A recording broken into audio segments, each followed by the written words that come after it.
chuma hunoa chuma. Tuombe. Uliye Baba na Mungu wetu, tunakualika mchana wa leo ukanene nasi katika somo hili linalosema juu ya chuma hunoa chuma. Tusaidie tuweze kulielewa na ukanene pamoja nasi. Fungua bongo zetu, fahamu zetu, akili zetu, ili tuweze kuelewa somo ambalo liko mbele yetu. Na hivyo Baba, nena pamoja nasi kupitia maandiko yako matakatifu, kwa jina lake Yesu Kristo aliye Bwana na Mwokozi wa maisha yetu. Amina. Katika kitabu cha Mathayo sura ya 14 mstari wa 1 hadi wa 12, na Marko sura ya 6 mstari wa 14 na kuendelea. Ukipata nafasi basi utasoma vizuri katika kisa hiki. Jumuika pamoja nami. Msomaji, unaweza ukasoma. Mathayo 14 kuanzia mstari wa 1.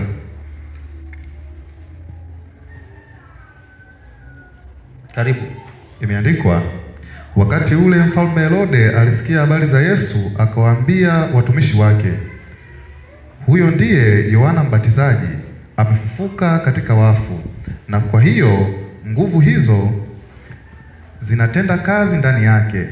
Maana Herode alikuwa amemkamata Yohana, akamfunga, akamtia gerezani kwa ajili ya Herodia, mke wa Filipo nduguye. Mstari wa 4, kwa sababu Yohana alimwambia, si halali kwako kuwa naye. 5, naye alipotaka kumua aliwaogopa watu, maana walimuona Yohana kuwa nabii. 6, hata ilipofika sikukuu ya kuzaliwa kwake Herode, binti Herodia alicheza mbele ya watu, akampendeza Herode, hata akaahidi kwa kiapo ya kwamba atampa lolote atakaloliomba. Naye huku akichochewa na mamaye akasema, nipe hapa katika kombe kichwa cha Yohana Mbatizaji. Naye mfalme akasikitika, lakini kwa ajili ya viapo vyake na kwa ajili ya wale walioketi chakulani pamoja naye, akaamuru apewe. Akatuma mtu akamkata kichwa Yohana mle gerezani. Kichwa chake kikaletwa katika kombe, akapewa yule kijana, akakichukua kwa mamaye. Wanafunzi wake wakaenda wakamchukua yule maiti, wakamzika, kisha wakaenda wakampasha Yesu habari. Okay, asante. Katika kipengele hiki tunaanza kupata kisa cha Herode. Na nilipofuatilia, Herode huyu alikuwa na ndugu yake. Alikuwa ni mtu na kaka. Na baba yao alikuwa anafahamika kwa jina la Herode the Great. Baba yao alikuwa kiongozi, na hawa wapendwa walikuwa ni mtu na kaka yake, na kila mmoja alikuwa na familia yake. Ikafika wakati huyu Filipo wakakosana na mkewe, na hivyo huyu Herode akamoa shemeji yake. Yaani walipokuwa wametarakiana, akaolewa na Herode. Kwa jina linasema ni Herodias. Huyu mwanamke akaingia kwa shemeji yake, akaolewa naye, wakaanza kuishi pamoja.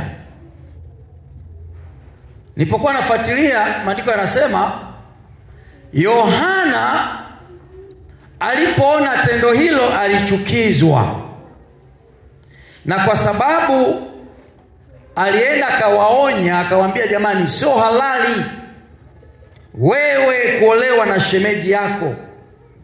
sio halali.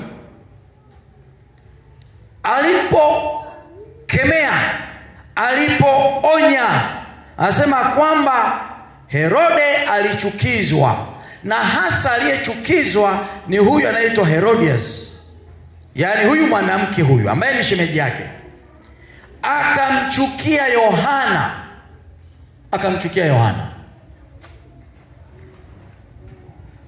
Nikapata somo.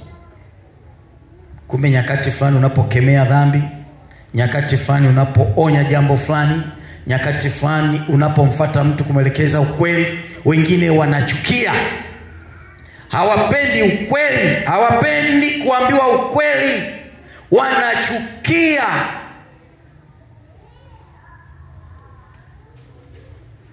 Na hiyo chuki kakaa rohoni.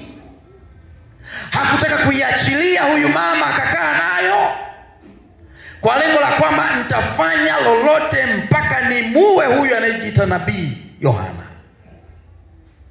Hebu mwangalie jirani yako. Unamwona hana jambo lolote rohoni alilolitunza juu ya jambo fulani? Sio Yohana sasa, maana wewe hujakemea na Yohana. Yawezekana rafiki yako, jirani yako, nani? Mke wako, mume wako, mtoto, nani? Hakuna jambo lililoko rohoni, hakuna.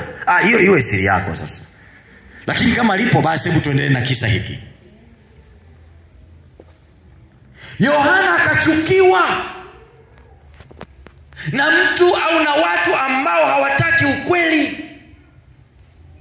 Na hata leo hii tunapohubiri ukweli, tunapofundisha ukweli, wengine wanachukia, wanapiga vibweta, wanachoma makanisa kwa sababu ukweli unasemwa. Na wengine wakikemewa, wakionywa, wanachukizwa. Hawataki, masikio yao hayataki kusikia yaliyo kweli. Wanapenda mambo ya kufurahisha, mambo ya udanganyifu ndio wanayopenda. Herode pamoja na huyu shemeji yake, maana ni shemeji yake sasa, mke wa kaka yake, wakamchukia Yohana na akafungwa gerezani, mtu ambaye hana hatia. Na nilipokuwa nafuatia kisa cha Yohana nikagundua kwamba Yohana alikuwa anakemea dhambi. Unaposoma ile Luka sura ya 3, Mathayo, vitabu vya Injili, Yohana alipakwa mafuta, huyu alikuwa anakemea dhambi na alikuwa anatamka dhambi kwa jina lake, anakemea, anafundisha. Akachukiwa gerezani. Lakini hebu tuende kidogo. Maandiko yanasema ikafika siku moja huyu bwana akafanya sherehe, akailika wakuu, maafisa wenzake akawaalika. Sherehe kanaliwa, bila shaka hata vinywaji vilikuwepo, pombe, anasa. Watu wakaanza kuvinjari katika ile hafla, wanampongeza mfalme maana ni siku yake ya kuzaliwa.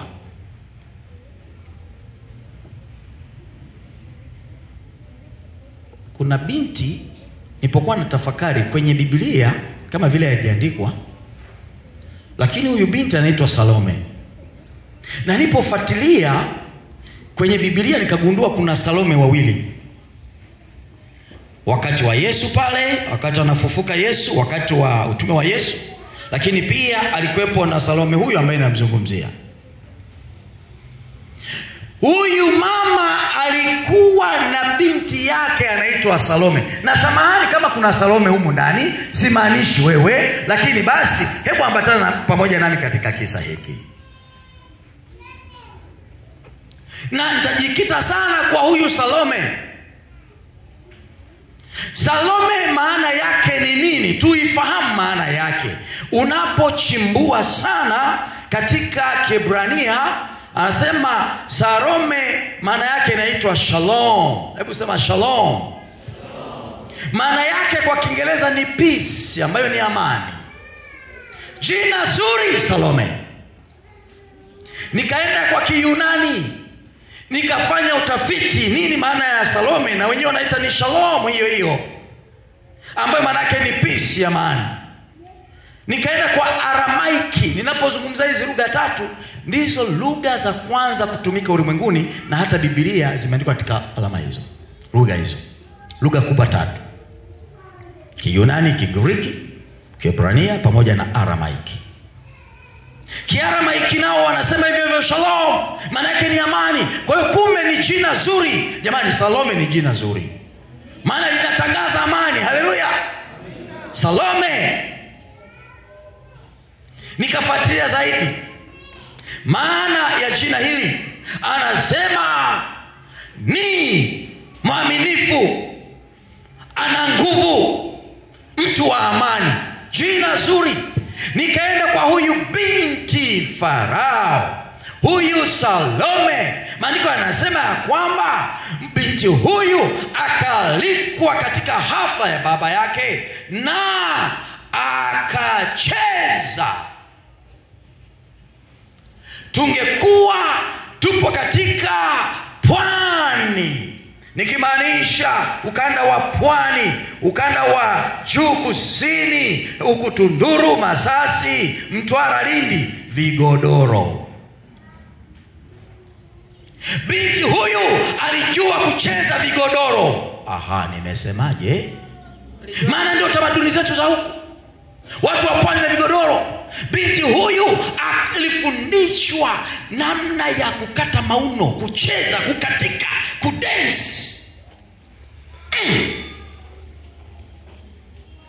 Binti akacheza, akakatika, akakata mauno kwa watu ambao wamekunywa, wamelewa pombe. Baba yake akaona kana kwamba anaona kwa makengeza, akamwona binti yake anavyocheza vizuri, akafurahishwa anavyoona binti yake anavyocheza, akasema binti yangu amecheza kweli kweli. Akajivunia, akajiona ni wafahari kwa wageni aliokuwa amewalika.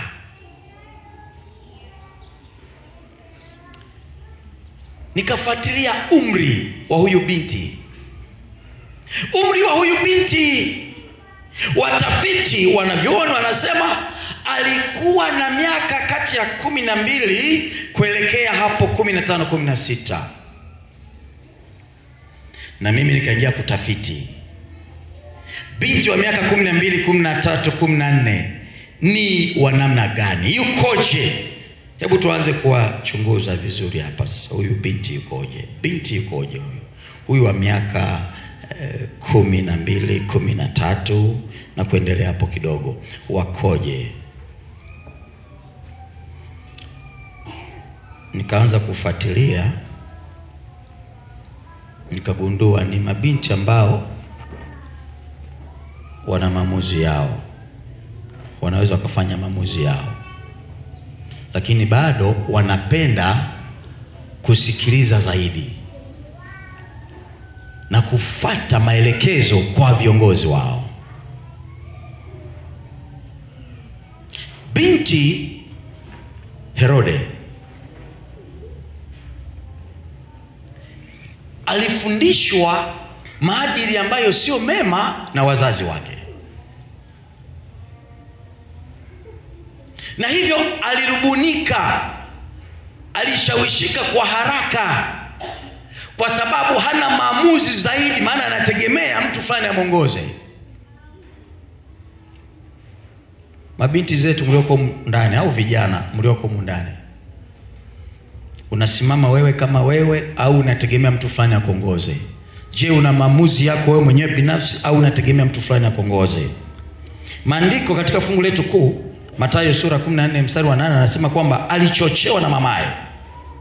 Na kwa sababu ya ile chuki ya mama dhidi ya Yohana, mfalme alipoona kwamba mtoto wangu amecheza vizuri, akamwambia, mwanangu, nitakupa hata nusu ya ufalme wangu. Wewe omba lolote, omba lolote, omba lolote, na mimi nitakutimilizia, nitakupatia, omba lolote. Na maandiko yanasema kwamba huyu binti wakati anatafakari, kwanza haamini kama amecheza vizuri, haamini, anasema kwamba mama yake akawa anamchochea, sikiliza binti yangu, omba kichwa cha Yohana Mbatizaji. Afu Roho anasema nilikomoe mpaka life. Na hii bahati mwanangu ndio ya pekee. simpendi mtu huyo. Nikagundua kumbe wapo wazazi wao wanaongea siri na watoto wao, wakatufanya wanatunziana siri. Wazazi, hebu wazazi tunyoshe mkono. Wewe kama una binti mmoja, kijana mmoja, au na watoto lakini basi wewe ni mzazi mlezi, sawa. Hapa napata somo lingine. Nipofuatilia katika kitabu hiki kinachoitwa Siri ya Ustawi wa Familia, nikagundua ya kwamba wapo wazazi wengine hawarithishi kwa watoto wao maadili yaliyo mema. Wanarithisha vitu vinavyopita. Nikagundua ya kwamba hata kama utarithisha elimu ya hapa duniani, ukalipia mamilioni, kama huwekezi katika elimu iliyo bora, kuwarithisha watoto katika uzima wa milele, eti ni bure, unatwanga maji kwenye kinu.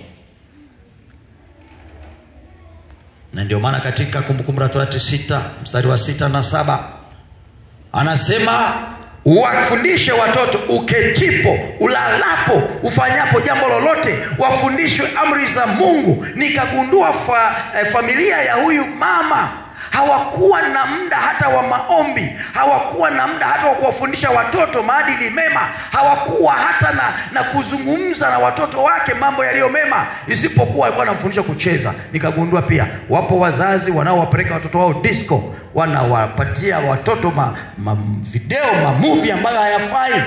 Wapo maadili ambayo hayafai. Mfano ni katika familia hii, eti binti anacheza mbele ya wazazi, mbele ya mawaziri, mbele ya wageni waalikwa, anacheza hata aibu hakuna. Na mengine siwezi kuyataja hapa jinsi alivyokuwa nipofuatilia.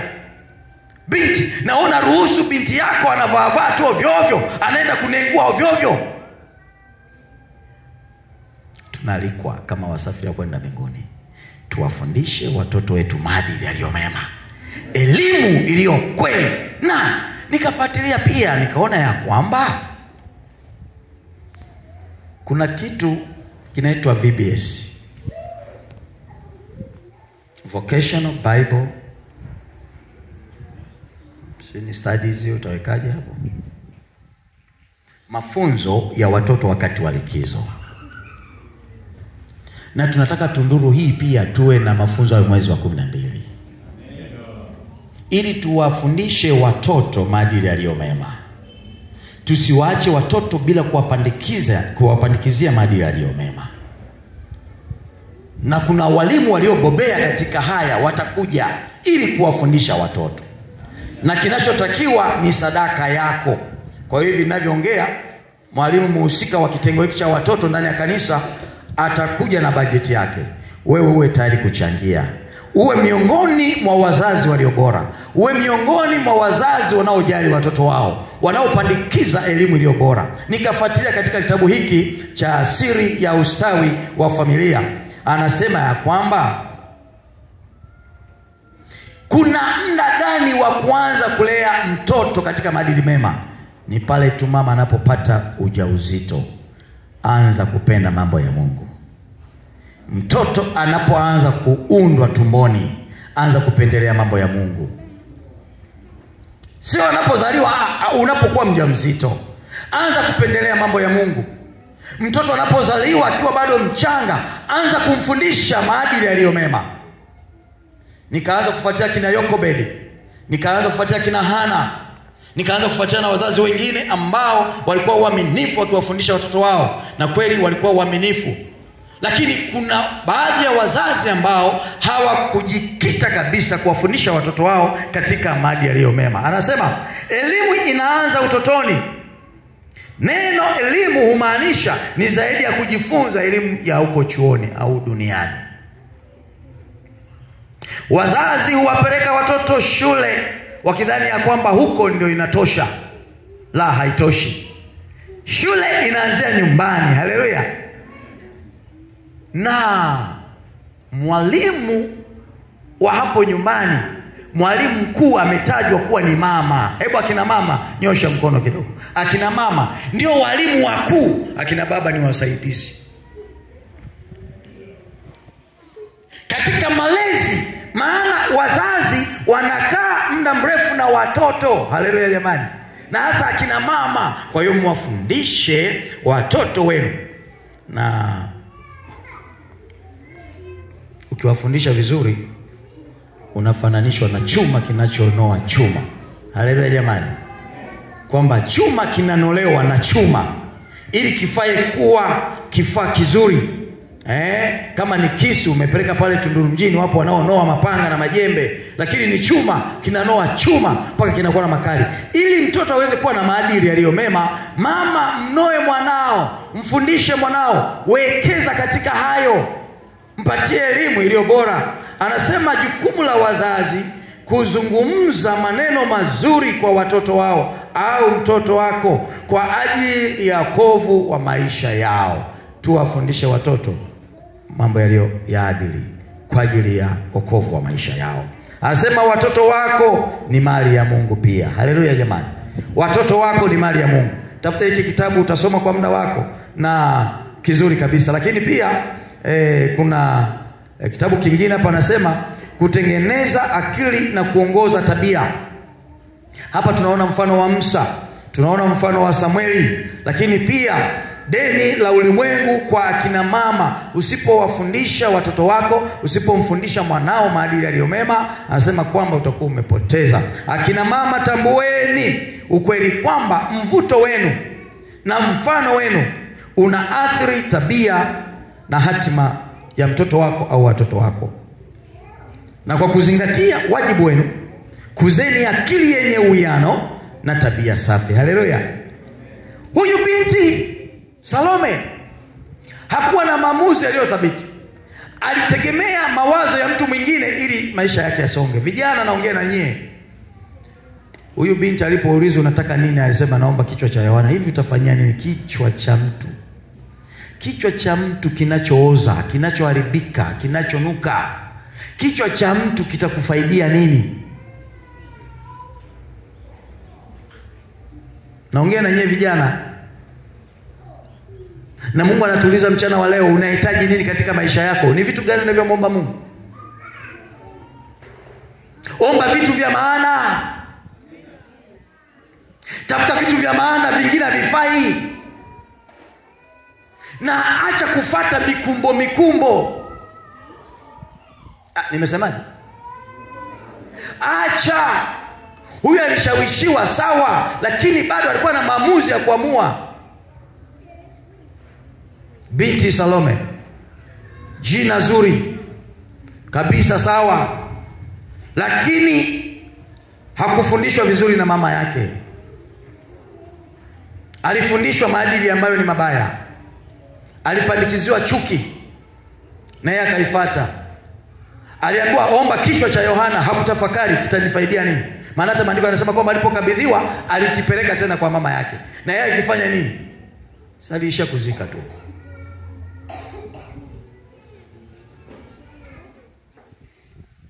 Yaani katika somo hili najifunza mambo mengi. Mungu anatuuliza mchana wa leo. Anakuuliza wewe pamoja na mimi. Sisi ni watoto kwake. Japo asubuhi akina mama, watu wazima wanaonekana wazee, wengine ni watu wa umri, si ndio jamani, 40 na kuendelea, wazee sawa. Okay? Lakini kiangalia hapo wote ni vijana. Haleluya jamani. Ni vijana kwa Mungu, wote sisi ni watoto. Na Mungu anatuuliza mchana wa leo, unahitaji kitu gani? Kuna uzima na mauti. Wewe unachagua kitu gani? Ukichagua ukweli wa neno la Mungu utaokoa maisha yako. Usipochagua uzima, mauti inakusubiri. Binti Salome. Yakobo 1 mstari wa 14 na 15. Kuna maagizo hapo, anasemaje? Yakobo 1 mstari wa 14, msomaji unaweza kusoma? Kwanza mstari wa 14 imeandikwa, lakini kila mmoja hujaribiwa na tamaa yake mwenyewe, huku akivutwa na kudanganywa. 15, halafu ile tamaa ikiisha kuchukua mimba huzaa dhambi, na ile dhambi ikiisha kukomaa huzaa mauti. Hapa anasema hatari ya ubinafsi, hatari ya kuchukua mawazo ya watu na kuyatumia, ambaye kwamba ukisikia jambo na wewe lichuje. Si ndio jamani? Na wewe lichuje. Ndio. Tuko katika ulimwengu ambao mkanganyiko wa imani mbalimbali umejaa. Unaposikia jambo, hebu na wewe lichuje jambo hilo. Maana ukienda vibaya pasipo maandiko, unaweza ukapotezwa pia. Na ndio maana tunapaswa tuongozwe na ukweli wa neno la Mungu ambalo ni Biblia takatifu. Sikiliza. Kitabu cha hapa ni Mithali 27 na ule mstari wa 17, maandiko yanasemaje? Mithali 27:17 inasemaje? Ndikwa chuma hunoa chuma, chuma hunoa chuma. Ndivyo mtu aonavyo uso wa rafiki yake. Ndivyo mtu aunoavyo uso wa rafiki yake. Anavyoweza kunoa uso wa rafiki yake. Hivi unawezaje kunoa uso wa rafiki yako? Sikiliza. Wapo wanaoenda saluni wanapigwa makeup. Si ndio jamani? Au hamjawahi kusikia kwamba kuna, au hamjui hata kama kuna saluni, hamjui hata kuna makeup jamani? Wangapi wanajua kwamba kuna hata makeup ipo tu, hata makeup. Hivi makeup ni nini? Okay, sawa. Unapoenda saluni kuna makeup. Na kina mama wengi unakuta anatembea na kitu fulani kwenye pocha na makeup. Makeup unachukua, una scrub, wengine wana scrub, unaunoa uso. Ipo kwenye Biblia, unaunoa uso. Huko nje wanaita kuscrub. Leo hii kuna saluni za wanaume wanao scrub. Unaunoa uso, kanang'aka uso. Au amuelewi? Jamani, wangapi wanaelewa? Unaunoa uso, unang'aa, unaondoa makunyanzi. Ila kuna mtu anayekung'arisha. Nipofuatia maana ile fungu ni hivi, katika maisha ya umilele haimaanishi hii ya kuskrabu saluni. Ni katika masuala ya uzima wa milele.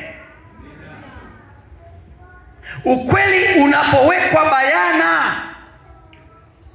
na wewe unapaswa kuwanoa watu uso, wang'ae uso katika maisha ya kiroho.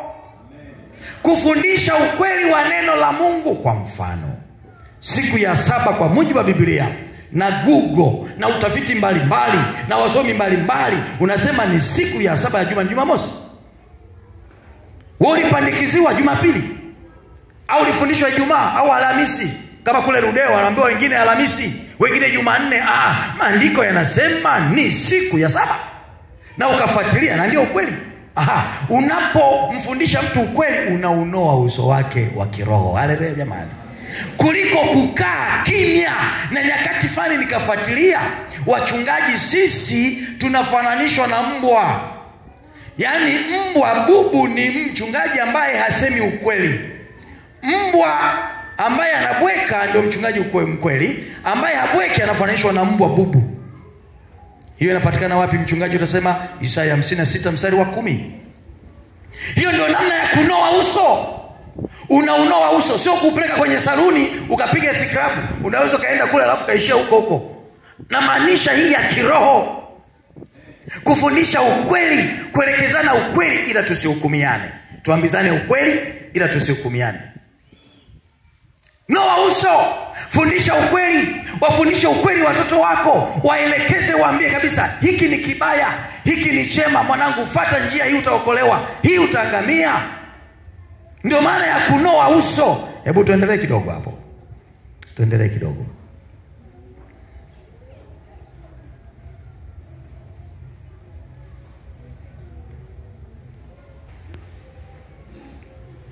Yaani wewe huwezi kusimama kwa maamuzi yako wewe mwenyewe. Wengine wanapojua ukweli wanasema sasa nyumbani mume wangu, mke wangu itakuwaje? Paka nikasikilize kwanza anasemaje. Baba yangu, wazazi wangu, watoto wangu wamenikataza kwa sababu watanyima matumizi. Unapogundua ukweli, unapoona jambo fulani si jema, simama wewe kama wewe. Tetea ukweli na uwe na msimamo wako. Binti Salome anaonyesha ni kweli yawezekana aligundua ni jambo baya, sawa, lakini hana maamuzi ya kwake binafsi. Au hofu fulani iliingia, sema sasa itakuwaje nikikiuka mama labda atanichapa, labda mama atafanya hiki. Kuna jambo fulani pengine lilimsukuma akaogopa na akaingia katika maamuzi ambayo hayafai. Je, wewe mchana wa leo umegundua ukweli fulani mahali fulani? Je, kuna jambo gani ambalo unachukua maamuzi ya mtu ufanyie maamuzi yako mwenyewe? Somo lingine, Mungu ana makusudi yake na mapenzi yake. Je, tunayafuata mapenzi ya Mwenyezi Mungu? La tatu, je, tunaweza kuchagua kusimama mahali salama, mahali penye haki, mahali penye uadilifu? Na Mungu anatuuliza mchana wa leo, uchaguzi unao. Salome alishauriwa, hata kama alikuwa na shinikizwa sawa, lakini alikuwa na uamuzi wa kukataa. Alikuwa na maamuzi yake, angeweza kukataa, lakini bado aliweza kuamua, na kweli akapewa kichwa cha Yohana Mbatizaji, kitu ambacho akiweza kusaidia chochote. Mungu wetu mchana wa leo, Mungu mwenye rehema, anatuuliza, mwanangu, unahitaji nini? Kitu gani unachohitaji? Ni kweli chuma unoa chuma la yule mama Herode halikuwa zuri, alisababisha binti na yeye awe ni chuma butu, hakunolewa vizuri. Na Mungu anataka tuwekeze kwa watoto wetu, anataka pia tuwekeze katika neno lake, anataka tuwekeze katika uadilifu, anataka tuwekeze katika haki, anataka tuwekeze katika mambo yaliyo mema, tuachane na mambo yaliyo mabaya. Mungu wetu atubariki. Na Mungu anauliza, unataka nini mchana wa leo? Mungu anasema atakupatia. Kama vile Herode alivyomuuliza binti omba lolote. Na Mungu anakuuliza mchana wa leo, unahitaji nini? Unaomba nini? Kama una jambo lolote unaloliomba na unahitaji ulifahamu mchana wa leo, simama pamoja nami. Kama kuna jambo lolote, mimi sijui, yawezekana ni magonjwa, yawezekana ni utajiri, yawezekana ni biashara zako, yawezekana ni imani, umechanganyikiwa, uelewe ukweli uko wapi, maandiko yako wazi. Yawezekana ni mahusiano, una changamoto gani katika maisha yako? Na Mungu anakuuliza mchana wa leo, omba lolote, nitakupatia. Je, unatamani kuwa chuma kizuri cha kunoa watu na kuwascribe watu katika maisha ya kiroho? Mungu atakupatia uwezo na utafanya. Binti huyu aliomba kichwa kwa kushawishiwa. Ni vishawishi gani vinavyokukera, vinavyokusumbua katika maisha yako? Mwambie Yesu. Leo tuko na ubatizo. Yawezekana kuja jiandaa au kumejiandaa, lakini unatamani kumfuata Yesu Kristo kwa njia ya ubatizo. Unataka kumkiri yeye kuwa Bwana Mwokozi wa maisha yako. Nafasi bado iko wazi. Kwa nini usitoe maisha yako kumfuata yeye? Karibu mbele, karibu. Wewe unahitaji ubatizo, karibu. Karibu. Maji yapo. Mungu abariki sana. Mzee wa kanisa wapokee kwa mikono wapendwa. Haleluya. Mungu abariki sana. Je, kuna wengine? Usisite. Kama umelewa, Marko anasema aminiye na kubatizwa ataokoka, si aminiye atahukumiwa.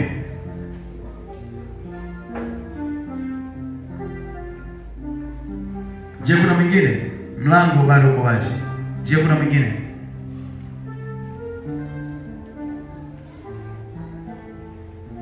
Je, kuna mwingine anayetamani kubatizwa?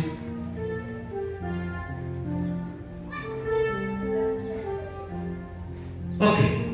Wito mwingine. Yawezekana kuna mtu anayetamani kuendelea kujifunza zaidi. Kujifunza ni kuwa mwanafunzi wa Yesu, kujifunza maandiko matakatifu, na unatamani kuendelea kujifunza. Je, kuna mtu ana hiyo anayetamani kuendelea kujifunza? Yawezekana ni miongoni mwa wageni waliofika leo na unatamani kuendelea kujifunza. Karibu. Wanaotamani kuendelea kujifunza wala usiogope macho ya watu, usiogope.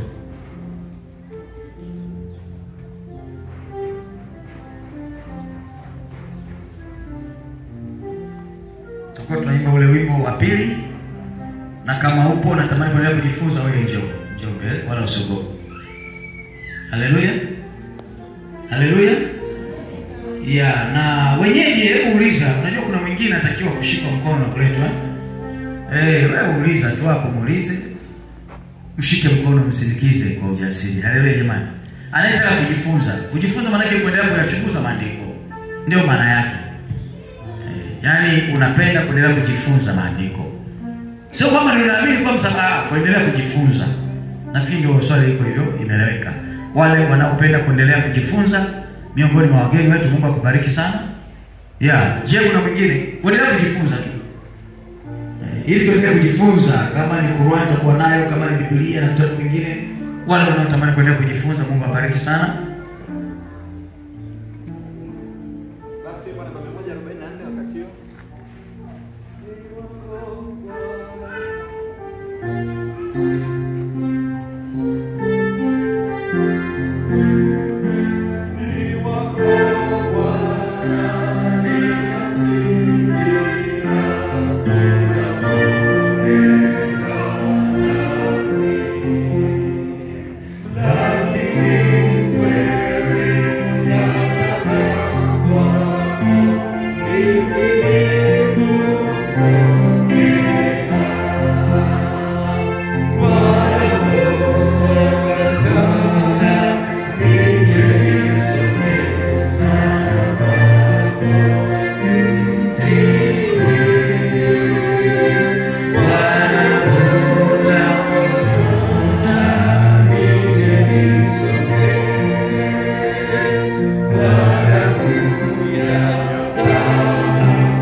Na unapenda kuwa miongoni mwa wale watakaoshiriki, na hasa kwa kuleta watoto, maana tutakuwa na kambi hapa kanisani kama wiki moja nzima, lakini pia kusapoti kwa ajili ya uwezeshaji wa VBS.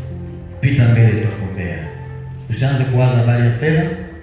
Kwa takwimu ninavyoambiwa ni kwamba tunahitaji milioni 1,200,000 ipatikane, lakini 10,000 yako, 5,000 yako, 1,000 yako ni ya thamani. Naomba uje mbele tukuombee. Unayetamani kwamba naomba kuwa miongoni mwa wale watakaoshiriki baraka hiyo ya VBS, karibu uje hapa mbele, tutaomba kwa ajili yako. Beti la 3. Beti la 3.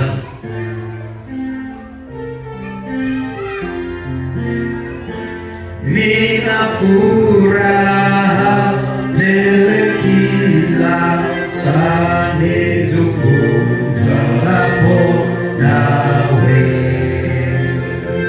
ninanena kama kwa rafiki, nikipiga magoti. Wanavuta nije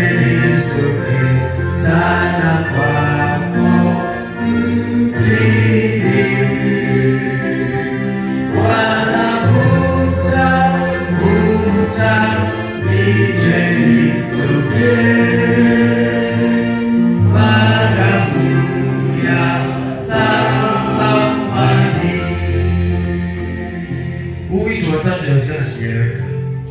Tutakuwa na mafunzo ya watoto wetu hapa kanisani, lakini tutahitaji sadaka yako. Sijasema kiwango, sivyo hivyo? Unatamani kushiriki, ni baraka hiyo. Naona wengine wamesimama tukula hawajanielewa.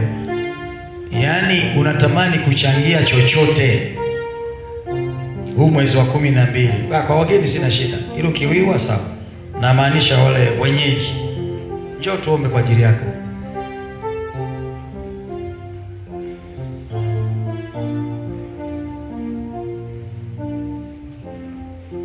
Nirudie, sijaeleweka. Tunahitaji pesa. Sadaka yako ni ya muhimu kuwezesha VBS.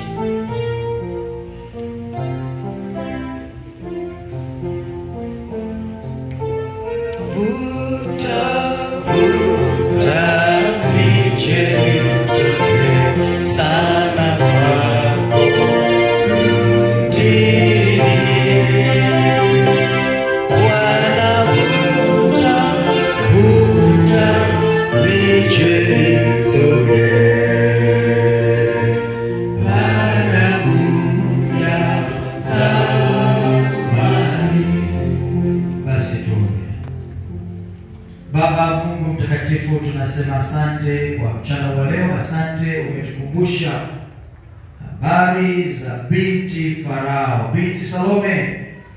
Binti alikuwa na jina zuri, Amani, lakini Amani ile hakuitumia, maana hakutumia hata maana jina lake.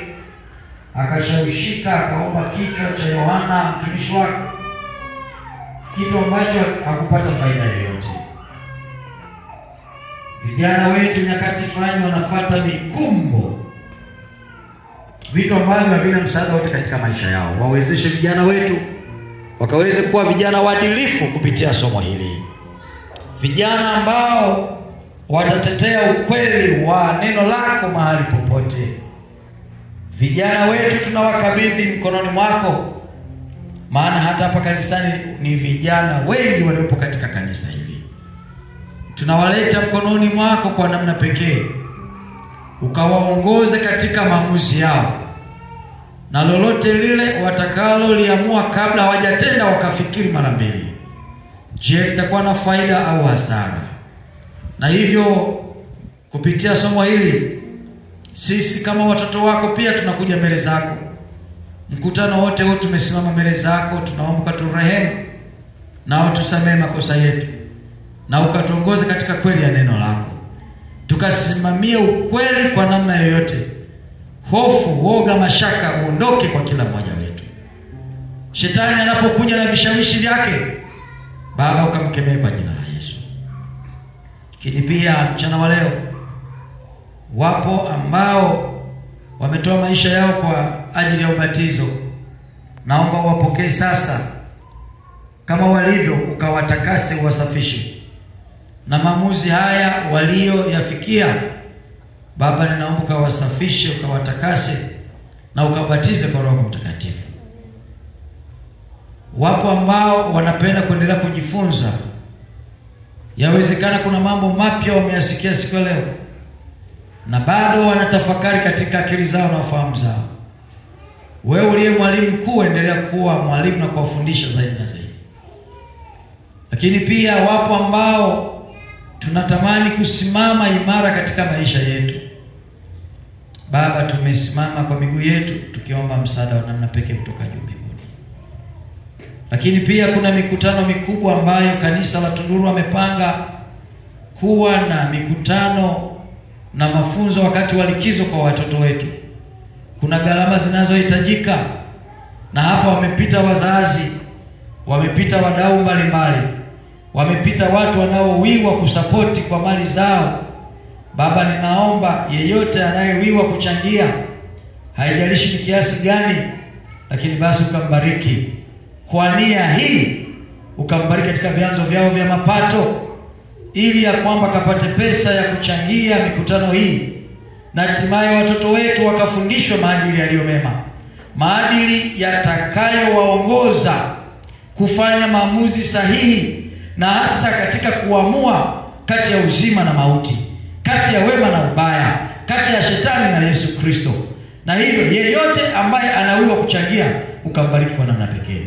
Wapo ambao wana sita, yawezekana wanawaza pesa itatoka wapi? Wewe ni mmiliki wa vyote, nchi na vyote vijazavyo ni mali yako. Na hivyo waondolewa woga na hofu na wasiwasi, waamini ya kwamba utawapatia na watawezesha mikutano hii, na hatimaye tukabarikiwe. Tunapomaliza ibada ya leo, nakumbuka taifa letu la Tanzania.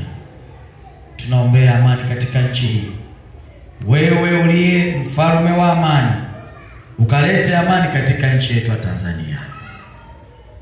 Na hata yale tunayoyasikia, uvumi ulioko mbele yetu ya kwamba tarehe 9 kutakuwa na maandamano, Baba, yote tunayakabidhi mkononi mwako. Ukatetee taifa letu la Tanzania, ukiongoza viongozi wetu wa nchi hii kuanzia ngazi ya juu hadi ngazi ya chini. Ukawapatie viongozi wetu hekima, maarifa wanaposimamia taifa letu. Mchana wa leo, yawezekana wapo wagonjwa Baba miongoni mwetu, wengine wakisumbuliwa na homa, magonjwa mbalimbali. Wewe ndiye daktari uliye mkuu. Ninaomba ukaweze kuleta uponyaji wa kimwili na kiroho. Ikiwa kuna miongoni mwetu anayetafuta ukweli wa neno lako, basi Baba ukajidhihirishe. Tunasema asante kwa ibada hii. Asante kwa wageni, kwa wenyeji. Asante kwa vijana na watoto. Asante kwa watu wazima na wazee. Asante kwa sababu umesikia maombi yetu na mahitaji yetu. Tunaomba yote haya tukiamini ya kwamba utayafanyia kazi sawasawa na fadhili zako. Ni katika jina lake Yesu Kristo aliye Bwana na Mwokozi wa maisha yetu. Amina.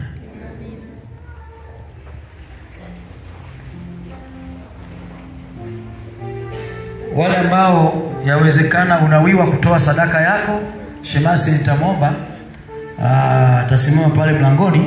Yawezekana wengine ni wageni, wataondoka leo, hawatakuja wiki hii.